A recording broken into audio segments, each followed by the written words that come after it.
Cadets disrespected the old janitor until they learned he was a Medal of Honor.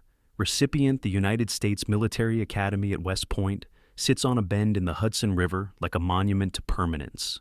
Gray stone buildings, parade grounds that have witnessed 2 centuries of future officers learning to march, the weight of history in every cornerstone and every shadow. At 5:30 hours before the cadets wake for morning formation, the halls are quiet except for one sound, the rhythmic swish of a mop across tile floors. His name is James Walker, 79 years old, thin shoulders that slope forward under his gray custodial uniform, hands gnarled with arthritis but still steady enough to work. He wears thick glasses that magnify his eyes and moves with the careful deliberateness of someone whose body has been asked for too much, too many times. He's been a janitor at West Point for 11 years. Every morning, the same routine: clean the barracks hallways, empty the trash cans, wipe down the common areas before the cadets start their day, make everything spotless so that the future leaders of the Army can focus on becoming leaders. James doesn't mind the work, keeps him busy, keeps him moving. At his age, stopping means surrendering, and he's not ready for that yet. The cadets barely notice him. He's just part of the architecture, like the stone walls or the steam radiators. Always there, never acknowledged. At 6:50, the first cadets begin emerging from their rooms. Plebes, mostly, freshmen, rushing to morning formation. They move in clusters, uniforms not quite perfect yet, still learning the rhythm of academy life. James pushes his cleaning cart against the wall to let them pass, makes himself small, out of the way. "Excuse me, sir," some of them say, the polite ones. Most just rush past without looking. He's invisible. One morning in late October, James is mopping the second floor of Bradley Barracks when a group of upperclassmen, 3 firsties, seniors, come down the hall. They're loud, confident, the way you're allowed to be when you've survived 3 years of this place and can finally see the finish line. Their names are Cadet First Class Ryan Mitchell, Cadet First Class Bradley Cooper, and Cadet First Class Amanda Torres. All 3 are high-ranking in their companies. All 3 are headed for branch assignments that matter: infantry, armor, military intelligence. James moves his cart aside, continues mopping. "Jesus, does he ever finish?" Mitchell mutters, not quite under his breath. Cooper grins. "Dude's here every morning, like he lives in that cart." Torres doesn't join in, but she doesn't stop them either. James keeps his head down, keeps working. He's heard worse. The next week, during a late study session, Mitchell and 2 other cadets are walking back to their rooms at 2300 hours. They're exhausted, beat down by exams and tactical exercises and the constant pressure of academy life. James is at the end of the hall, taking out trash from the common room. "Yo, Pops," Mitchell calls out. "You ever sleep?" James looks up. "Just doing my job, sir." "Must be nice. No exams, no formations, just push a mop around." The other cadets laugh, not cruel, just tired, punching down because it's easier than dealing with their own stress. James nods politely. "Yes, sir. Have a good night." He wheels his cart toward the service elevator, the one the cadets never use, the one tucked in the back corner where people like him stay out of sight. As he's loading the trash, he hears Mitchell's voice carry down the hall. "I swear, some people just coast through life." James stops for just a second. His jaw tightens. But then he keeps loading, keeps working. He's heard worse. A month later, November now, the Academy is preparing for a major event, the annual Founders' Day ceremony. The superintendent, a 3-star general, will be giving a speech. There will be distinguished guests, alumni, high-ranking officials. The cadets are briefed during morning formation. Dress uniforms, highest standards. This ceremony represents the Academy to the outside world. You will conduct yourselves accordingly. That afternoon, James is assigned extra duty. The ceremonial hall needs to be spotless. Every seat cleaned, every floor polished, every window wiped. He works for 6 hours straight. His back aches. His knees protest. But the hall is perfect when he finishes. At 1800 hours, he's packing up his supplies when a cadet officer, the brigade adjutant, walks through doing final inspections. Cadet Captain Preston Hayes, tall, squared away. Everything about him screams future general. He walks past James without acknowledgement, checks the windows, the floors, the seats. Then he stops, bends down, runs a finger along the base of one chair. "There's dust here," he says, not looking at James. James walks over, looks. There's maybe a trace, barely visible. "I'll take care of it, sir." Hayes finally looks at him. "This ceremony is in 3 hours. The superintendent will be here. We can't have dust." "I understand, sir. I'll get it now." Hayes nods curtly and walks out. James pulls out his cleaning supplies, gets on his knees, slowly, painfully, and wipes down every chair base in the hall, all 300 of them. By the time he finishes, it's 1930 hours. The ceremony is starting in 30 minutes. He packs up and heads for the service exit. The cadets will be arriving soon for formation. He needs to be gone, invisible again. As he's leaving, he passes a group of plebes in the hallway. They're nervous about the ceremony, about marching in front of generals and dignitaries. One of them, a young woman, Cadet Ramirez, is close to tears. "I can't get my hair right. It keeps falling out of the bun. If I show up like this, I'll get destroyed." James stops, sets down his cart. "Excuse me, miss, may I?" She looks at him, startled, the old janitor speaking to her. What?" "Your hair. I raised 3 daughters. I know something about buns that stay." She hesitates, then nods. James's arthritic fingers work carefully. He shows her a technique, a different way to twist and pin. In 2 minutes, her hair is perfect. Regulation, secure. There, that should hold. Ramirez stares at her reflection in a window. "How did you—" Thank you so much." "You're welcome, miss. Good luck tonight." He picks up his cart and leaves. Ramirez stands there, watching him go, thinking about the old janitor who stopped to help when no one else would. The ceremony that night is flawless. The cadets march in perfect formation. The speeches are given. The superintendent praises the Corps of Cadets for upholding the values of duty, honor, country. James watches from the back, from the shadows where the support staff stands. He's not part of the ceremony. He's just the man who cleaned the floors. But as the cadets march past, young Cadet Ramirez catches his eye, gives him a small nod of thanks. James nods back. After the ceremony, there's a reception. Officers and distinguished guests mingle in the adjacent hall. The cadets serve as ushers and greeters, part of their training. James is in the background, emptying trash, making sure everything stays clean. He's near the display case when he hears a voice. Old, gravelly, familiar in a way that makes his spine straighten. Jimmy Walker? James turns. An old man in a dress blue uniform, a retired colonel by the eagles on his shoulders, is staring at him. "Colonel Patterson?" James says softly. Patterson's eyes are wide. "My God, it is you! What are you doing here?" "I work here, sir. Custodial staff." Patterson looks stunned. "Custodial? But you're—" James shakes his head slightly, a small gesture that says, "Not here, not now." Patterson starts to speak again, but James picks up his trash bag. "Excuse me, sir. I need to get back to work." He walks away quickly, disappearing into the service corridors before Patterson can stop him. But the moment has been seen. Cadet Torres was standing nearby, greeting guests. She watched the whole exchange. The old janitor and a colonel, who looked at him like he'd seen a ghost. She files it away.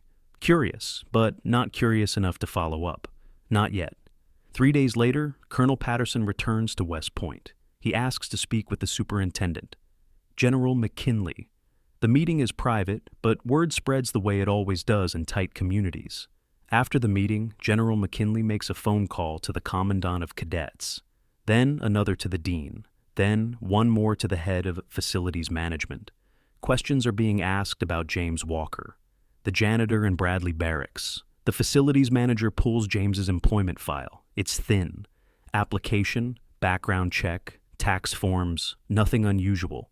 Under previous employment, it just says, U.S. Army, retired. No details, no rank, no dates.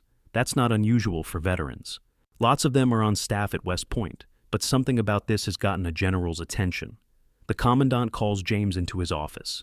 James arrives in his custodial uniform, cap in hand. Stands at attention out of habit. "At ease, Mr. Walker. Sit down." James sits, uncomfortable in the officer's space. I'm going to be direct, the commandant says.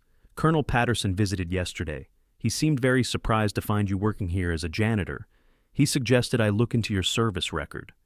James is quiet. Your employment application lists you as Army, retired. That's all. No rank, no MOS, no dates of service. The commandant leans forward. Why is that? Didn't seem relevant, sir. I was applying for a custodial position.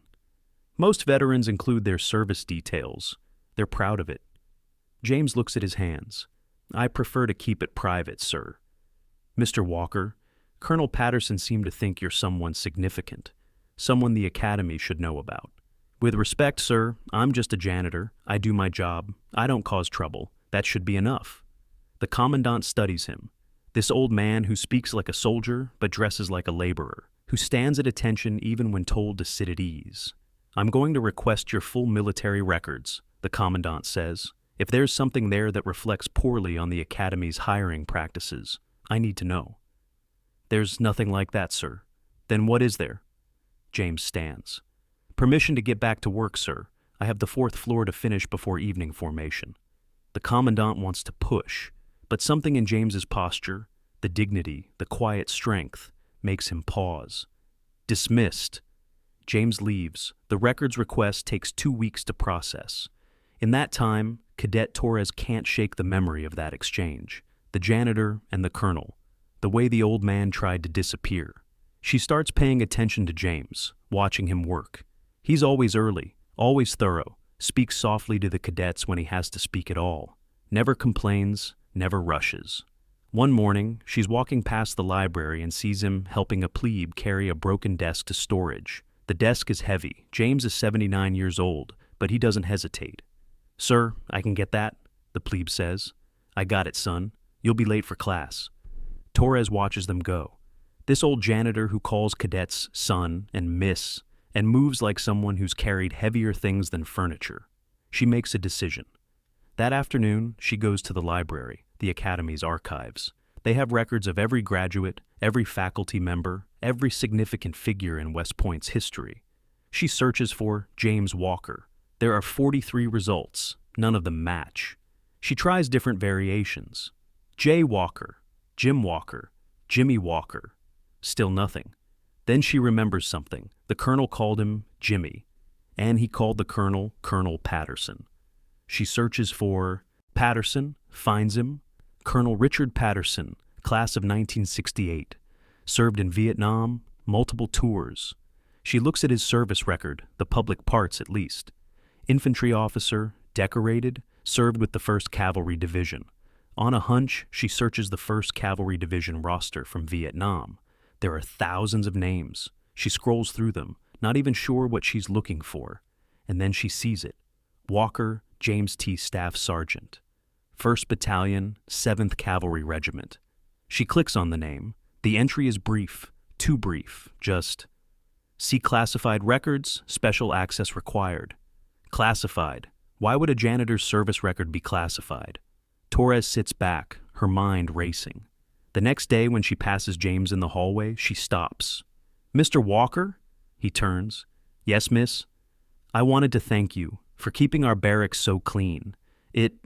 It doesn't go unnoticed. James looks surprised. Just doing my job, miss. You do it well. She pauses. Can I ask you something? Of course. How long did you serve? In the Army? James's expression doesn't change, but something shifts in his eyes. Long enough. Vietnam? Yes, miss. My grandfather was there. 1st Cav. He doesn't talk about it much.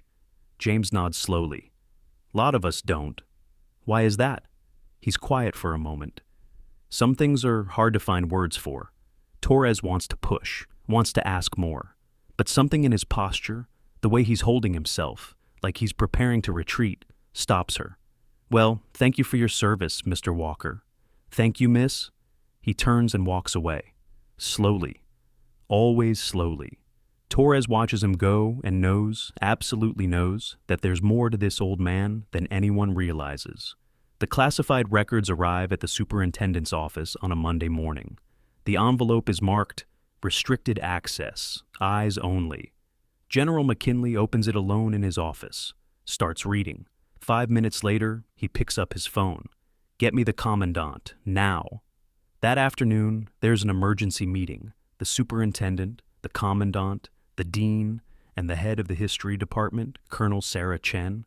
The door is closed, the blinds are drawn. Gentlemen, ma'am, McKinley says, we have a problem.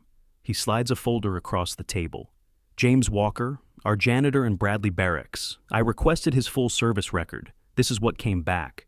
The commandant opens the folder, starts reading. His face goes pale. Jesus Christ. Colonel Chen leans over, reads, her eyes widen. This can't be right. It's right, McKinley says. I called the Pentagon to confirm. It's right. The commandant looks up. He's been working here for 11 years, cleaning floors, emptying trash, and nobody knew.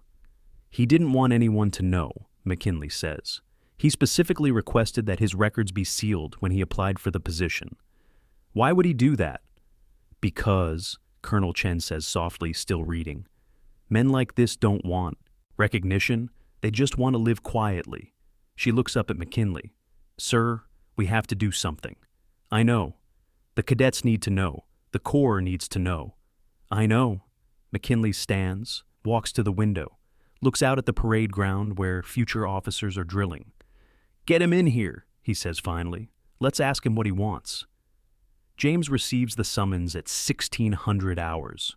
Report to the superintendent's office, immediately. He's never been summoned to the superintendent's office before. In 11 years, he's never even been on that floor of the building. He changes out of his custodial uniform into the only civilian clothes he has that are presentable. Khaki pants, a pressed white shirt. His hands shake slightly as he buttons it. He knows what this is about. At 16:30, he's escorted into General McKinley's office. The superintendent is there. So is the commandant, Colonel Chen. All of them looking at him with expressions he can't quite read. Respect, shame, something else. Mr. Walker, please sit down, McKinley says. James sits, straight-backed, hands on his knees. McKinley slides a folder across the desk. I received your full service record. I want to be clear. I didn't do this to invade your privacy. Colonel Patterson suggested there might be information relevant to the academy. James doesn't open the folder. He knows what's in it. Sir, I've done my job well. I've never caused trouble. I'd like to keep working if that's acceptable. Mr. Walker, Jimmy, can I call you Jimmy? James nods. Jimmy, you're a Medal of Honor recipient. The words hang in the air. Yes, sir. You earned it in Vietnam, November 18th, 1965. Ia Drang Valley. You were a staff sergeant with the 1st Battalion, 7th Cavalry. Yes, sir. McKinley's voice is gentle but firm. You saved 37 men. You held a defensive position alone for 4 hours while your company evacuated wounded. You were shot twice, took shrapnel from 3 grenades, and you held that position until reinforcements arrived. James is quiet. The Medal of Honor, Jimmy, the highest military decoration in this country, and you've been cleaning our floors for 11 years. It's honest work, sir. It is, but McKinley struggles to find words. You're a living embodiment of everything we try to teach these cadets. Duty, honor, sacrifice, and they've been walking past you every day without knowing. That's how I wanted it, sir. Why? James looks at his hands, the arthritis, the scars, the age. Because that medal, it's not about me. It's about the men who didn't come home. Every time someone thanks me for what I did, I think about the 32 men from my company who died that week. Men who were just as brave, just as deserving, but they don't get thanked. They don't get remembered. His voice is steady, but there's weight in it. I didn't want to be treated special. I didn't want cadets saluting me or calling me hero or making me into something I'm not. I'm just a man who did what he had to do, what any soldier would do.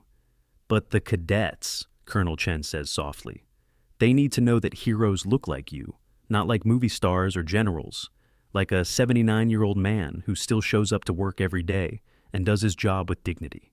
James shakes his head. They'll look at me different. They'll stop seeing me as a person. I'll become a symbol. And I'm tired of being a symbol, ma'am. I just want to be Jimmy. The room is silent.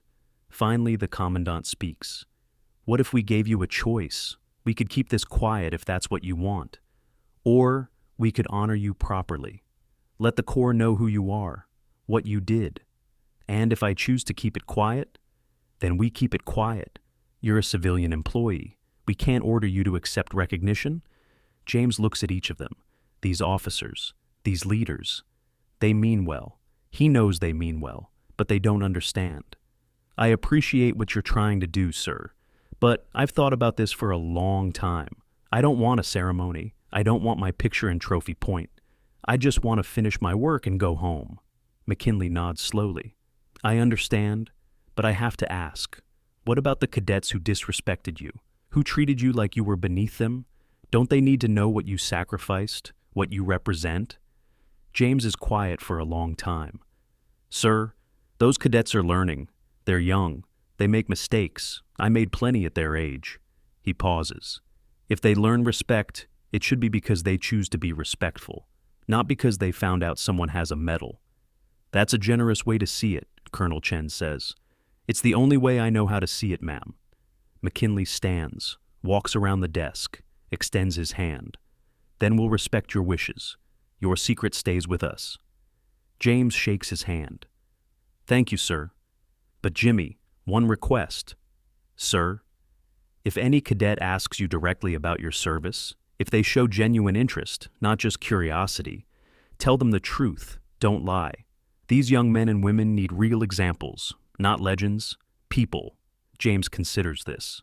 If they ask, sir, I'll tell them. That's all I ask. James leaves the superintendent's office and returns to work. That evening, he's cleaning the common room in Bradley Barracks when 3 cadets walk in. Mitchell, Cooper, and Torres. They're working on a project together, some kind of history assignment. James nods to them and continues cleaning. Hey, Torres, Mitchell says, looking at his laptop. Did you find anything on that Medal of Honor research? Torres glances at James, then back at Mitchell. Still working on it. We need to pick someone interesting, not just another World War II story. Everyone does World War II. James empties the trash can near their table, tries to be invisible. What about Vietnam? Torres suggests. Maybe? Who, though? Torres hesitates. She's looking at James, the old janitor who's pretending not to listen. She makes a decision. Mr. Walker? She says. James stops, turns. Yes, miss? Can I ask you something? Of course. You served in Vietnam, right? You mentioned it the other day. Yes, miss, I did. Mitchell and Cooper look up, mildly interested. What unit? Torres asks. James sets down his cleaning supplies. 1st Battalion, 7th Cavalry, 1st Cav Division. Cooper's eyebrows raise. 7th Cav? Like Custer's regiment? The lineage, yes, sir. Different era. Were you at Ia Drang? Torres asks. James is very still. Yes, miss, I was there. The 3 cadets are paying attention now. Ia Drang is famous. The first major battle between the U.S. Army and the North Vietnamese. Made famous by the book and movie We Were Soldiers. What was it like? Mitchell asks. The disrespect from earlier weeks is gone from his voice. This is genuine curiosity. James looks at them. These young future officers, still learning, still growing. He remembers General McKinley's request. If they ask, tell them the truth. It was the hardest thing I've ever done, James says quietly. We landed in a clearing called LZ X-Ray, November 14th, 1965. We thought we were chasing a small enemy force. Turns out we'd landed in the middle of 3 NVA regiments. He sits down slowly in a nearby chair, his body remembering. 400 of us against over 2,000 of them. The fighting was close, sometimes hand to hand. It lasted for 3 days. We lost 79 men killed, another 121 wounded. The cadets are completely silent now. On the 3rd day, James continues, my company was covering an evacuation, getting the wounded out. The NVA hit us hard. We fell back to a defensive position. My squad leader was killed, my lieutenant was wounded, and I found myself holding a position that covered the only route to the LZ. His voice is steady but distant. He's not here anymore. He's there. I couldn't leave. If I left, the wounded wouldn't make it out. So I stayed, told everyone else to fall back, told them I'd hold until they were clear. By yourself? Cooper asks. Yes, sir. For how long? 4 hours. Mitchell's mouth falls open. 4 hours? Alone? James nods. The NVA kept coming. I went through all my ammunition, used their weapons when mine ran dry, took shrapnel from grenades, got shot twice, but I held. His hands are shaking now, not from age, from memory. Why didn't you fall back? Torres asks softly. James looks at her. Because there were 37 men behind me who couldn't walk, who needed more time, and if I left, they'd die. So you just stayed, Mitchell says, awe in his voice. I just stayed. The room is absolutely silent. Mr. Walker, Torres says carefully. What happened after?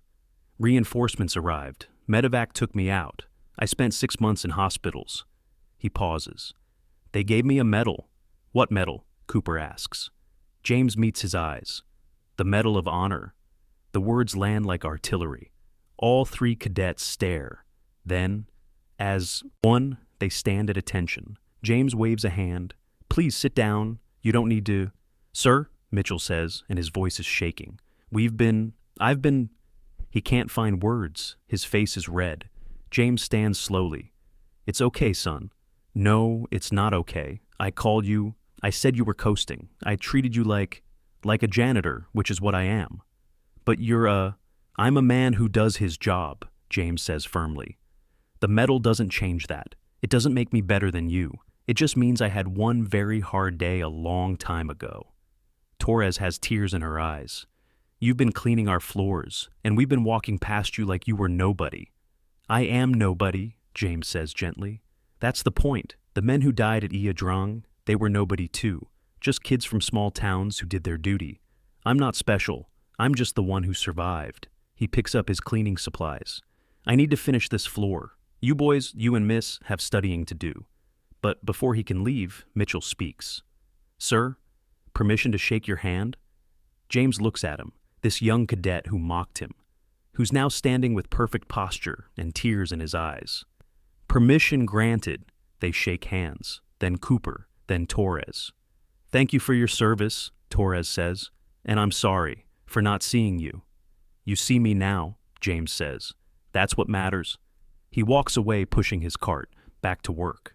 The 3 cadets stand in the empty common room, completely silent. Finally, Mitchell says, We have to tell someone.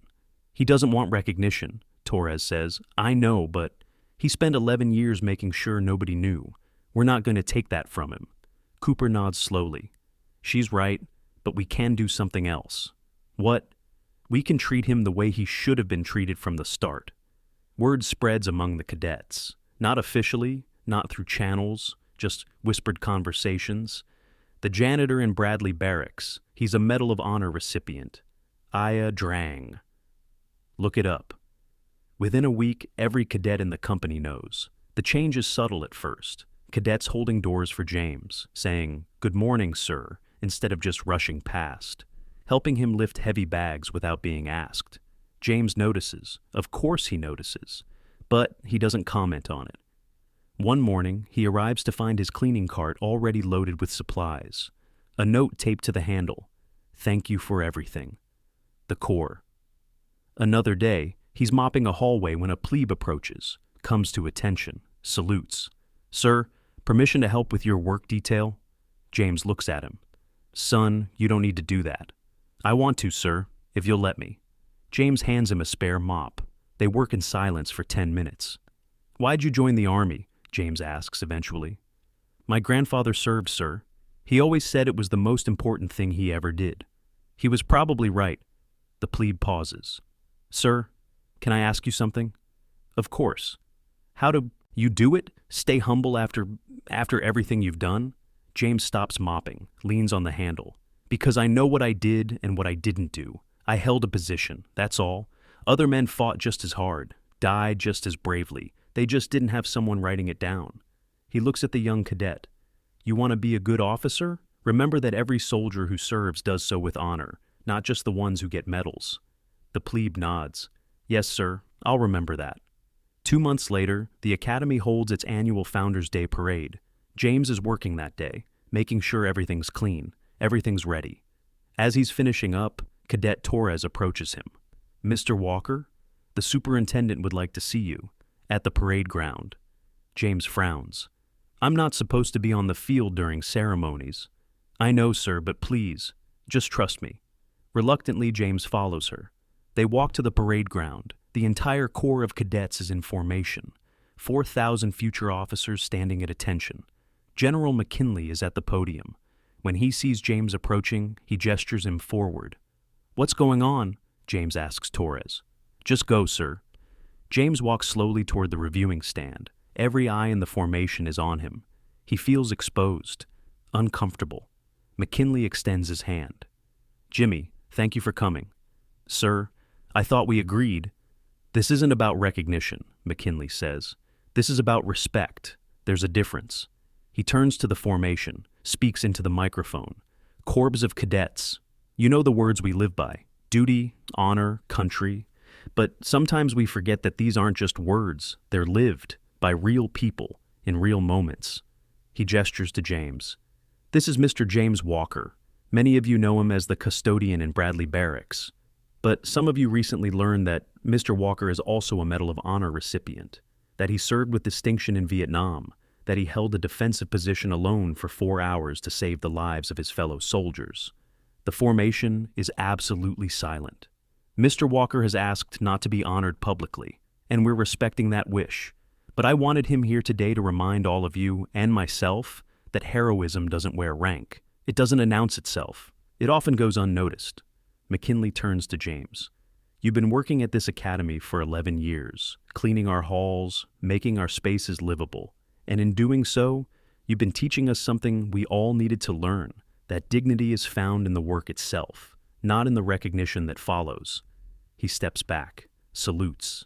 James, caught off guard, returns it. Then, without command, every cadet in the formation raises their hand. 4,000 salutes, sharp, precise, held, for James Walker, Janitor, Medal of Honor, Recipient, Man. James stands there, his eyes wet, his throat tight. He holds his salute for a long moment. Then he lowers his hand. The formation drops their salutes as one. McKinley leans close. "I know you didn't want this, but they needed it. They needed to understand that heroes walk among us, quietly, humbly." James nods, can't speak. Torres escorts him back off the field. As they walk, cadets break ranks against protocol to shake his hand, to thank him. He doesn't try to stop them, just accepts it with grace. After that day, James continues working at West Point. But something has changed, not in how he works, not in his routine, but in how the Corps sees him. He's not invisible anymore, not a symbol either, just seen, respected, valued. Cadets stop to talk with him, ask about his service, about his life, not out of obligation but genuine interest. James tells them stories, not the dramatic ones, the quiet ones, about the men he served with, about what it means to carry the weight of duty. And slowly he realizes that maybe General McKinley was right. Maybe the cadets did need to know, not so they would treat him special, but so they would understand that the values they're learning aren't abstract. They're lived by real people, imperfect people, people who mop floors and empty trash and show up every day. On James's 80th birthday, the Corps throws him a small party. Nothing official, just cadets gathering in the common room with cake and coffee and handmade cards. Mitchell is there, Cooper, Torres, the plebe who helped him mop, dozens of others. "Speech," someone calls out. James stands, uncomfortable with attention, but grateful for it too. "I'm not good at speeches," he says, "but I'll say this. You're all going to be officers soon, leaders, and you're going to face hard decisions, moments where you have to choose between what's easy and what's right." He looks at their young faces. When those moments come, remember that the right choice usually doesn't feel heroic. It just feels necessary, like something anyone would do. He pauses. But not everyone does do it. That's what makes it matter. They listen, really listen. Be the kind of leaders who see people, all people. The privates cleaning latrines, the specialists doing paperwork, the people who keep things running while everyone else gets credit. His voice strengthens. Because those people, they're doing their duty just as much as you, and they deserve the same respect you give a general. The room is silent. Then someone starts clapping. Then everyone. James sits down, embarrassed but touched. Later, After the party, Torres approaches him. "Mr. Walker, can I ask you something?" "Of course, miss." "Do you regret it, keeping your service quiet for so long?" James thinks about this. "No, I needed that time, to be just Jimmy, not the guy with the medal." He smiles. "But I don't regret this either. Letting you all know, maybe there's a time for hiding and a time for teaching." "You've taught us a lot, sir." "You taught yourselves. I just gave you an example." Torres salutes him. He returns it. "You're going to be a good officer," James says. "I'm going to try, sir, because of people like you." James Walker continues working at West Point until his 82nd birthday. Then finally, his body tells him it's time to rest, time to stop. On his last day, the entire brigade forms up on the parade ground. Not ordered, they just show up. 4,000 cadets standing at attention as James Walker walks across the field one final time. Not to clean, not to work, just to say goodbye.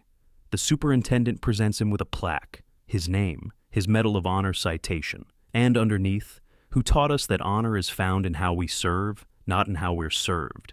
James accepts it with shaking hands. The Corps renders one final salute.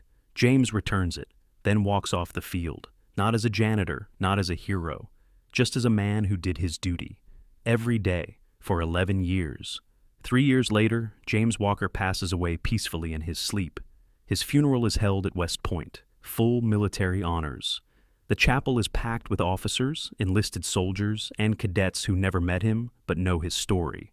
Mitchell, now a lieutenant, gives one of the eulogies. "We thought he was nobody," Mitchell says, "a janitor, someone beneath our notice, but he was everything we're supposed to become, humble, dedicated, unbreakable." He pauses, emotion cracking his voice. "He didn't need us to see him, but he let us anyway, and in doing so, he taught us the most important lesson of our time here, that leadership isn't about standing in front, it's about standing with, about seeing value in every person, every role, every act of service." Mitchell looks at the flag-draped coffin. "Thank you, Mr. Walker, for cleaning our floors, for teaching us respect, for showing us what duty really looks like." The chapel is silent except for muffled crying. At the burial, Torres, now a captain, places a single white rose on the coffin. "We see you now, sir," she whispers. "We'll always see you." Today there's a bench on the grounds of West Point, bronze plaque on the back. "In memory of James T. Walker, Medal of Honor, recipient custodian, friend, teacher, who reminded us that heroes walk among us, often unnoticed, always necessary. Cadets sit on that bench when they need to think, when they need to remember what they're here to become. And sometimes, when the afternoon light hits just right, you can almost see him there, an old man with a mop and a quiet smile, still teaching, still serving, still reminding everyone that dignity is earned in the work, not the recognition. Maybe that's what honor really means, not the medals we wear, not the ceremonies we attend, but the work we do when nobody's watching, the respect we give when it's not required, the way we see people, really see them for who they are, not what they appear to be. History forgets the noise. It remembers the silence that followed. End